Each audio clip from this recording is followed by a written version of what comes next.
అక్రమ చొరబాట్లను అరికట్టేందుకు కేంద్రం సీఏఏ తెస్తోందన్నారు కేంద్ర మంత్రి అమిత్ షా. ముస్లింల పౌరసత్వం తొలగిస్తారనే ప్రచారం అబద్ధమని చెప్పారు. ఆఫ్ఘనిస్తాన్లో పూర్తిస్థాయి దౌత్య కార్యాలయం ఏర్పాటు చేస్తున్నట్లు చెప్పారు విదేశాంగ మంత్రి జయశంకర్. ఆస్ట్రేలియాతో వ్యూహాత్మక బంధం బలోపేతం చేస్తున్నామని అన్నారు రాజ్నాథ్ సింగ్.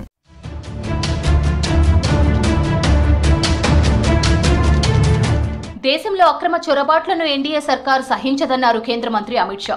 సీఏఏపై విపక్షాలు అనవసర రాద్ధాంతం చేస్తున్నాయని చెప్పారు. సీఏఏతో ముస్లింల పౌరసత్వాన్ని లాక్కుంటామనేది అబద్ధమన్నారు. సీఏఏతో ఎవరి పౌరసత్వం తొలగించే అవకాశం లేదన్నారు. మన సంస్కృతి, సంప్రదాయం, భాషలను రక్షించాల్సిన అవసరం ఉందన్నారు అమిత్ షా. मित्रों, आज घुसपैठ, जनसांख्यिकी का बदलाव और लोकतंत्र के तीनों विषय जब तक प्रत्येक भारतीय और विशेषकर युवा वो नहीं समझता है, इसकी समस्या से परिचित नहीं होता है, तो हम हमारे देश, हमारी संस्कृति, हमारी भाषाएं और देश की स्वतंत्रता को सुनिश्चित नहीं कर सकते. ఆఫ్ఘనిస్తాన్తో దౌత్య సంబంధాల పునరుద్ధరణకు భారత్ సిద్ధంగా ఉందన్నారు విదేశాంగ మంత్రి జయశంకర్. ఢిల్లీలో ఆఫ్ఘాన్ ఫారిన్ మినిస్ట్రీ అమీర్ ఖాన్ ముత్తాకీతో ద్వైపాక్షిక అంశాలపై చర్చించారు. వాణిజ్యం, మానవతా సాయం కోసం ఆఫ్ఘాన్లో నిర్వహిస్తున్న టెక్నికల్ మిషన్ ను దౌత్య కార్యాలయ స్థాయికి అప్గ్రేడ్ చేస్తున్నట్లు తెలిపారు. ఆఫ్ఘాన్ కష్టాల్లో ఉన్న ప్రతిసారి భారత్ అండగా నిలిచిందన్నారు Jayashankar. Closer cooperation between us contributes to your national development as well as regional stability and resilience. To enhance that, I am pleased to announce today the upgrading of India's technical mission in Kabul to the status of Embassy of India. Afghanistan స్వతంత్రత, సార్వభౌమాధికారం, భౌగోళిక సమగ్రతకు భారత్ మద్దతు ఇస్తుందన్నారు జయశంకర్. ఇరు దేశాల మధ్య సహకారం ఆఫ్ఘాన్ అభివృద్ధికి తోడ్పడుతుందన్నారు. ఆఫ్ఘనిస్తాన్ కు 5 అంబులెన్స్లను gift గా అందజేసింది భారత్. ఆ దేశ విదేశాంగ మంత్రి అమీర్ ఖాన్ ముత్తాకీకి విదేశాంగ మంత్రి వీటిని అందజేశారు. మానవతా సాయంగా మొత్తం 20 అంబులెన్స్లు అందిస్తుండగా మొదటి విడతలో 5ని అందజేశారు.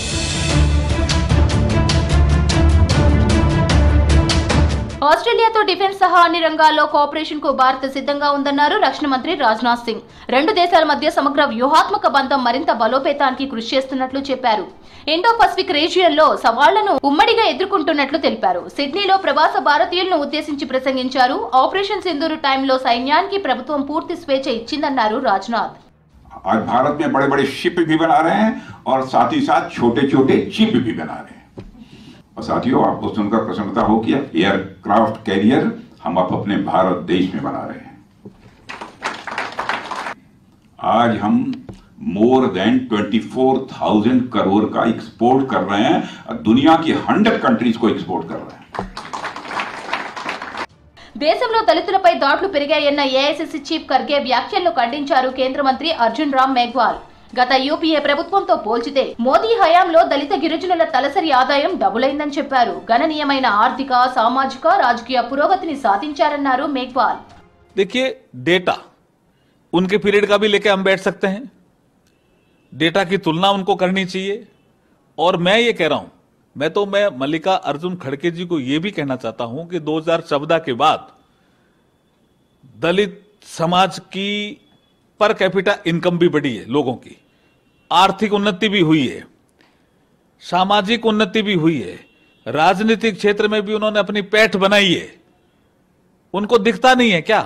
హర్యానాలో సీనియర్ ఐపీఎస్ అధికారి వై పురాణ్ కుమార్ సూసైడ్ పై విచారణ జరుగుతోందన్నారు కేంద్ర మంత్రి రామ్దాస్ అథవాలే. పూర్తి స్థాయిలో దర్యాప్తునకు ప్రభుత్వం ఆదేశించిందని చెప్పారు. దీనిపై తప్పుడు ప్రచారం చేయొద్దని సూచించారు అథవాలే.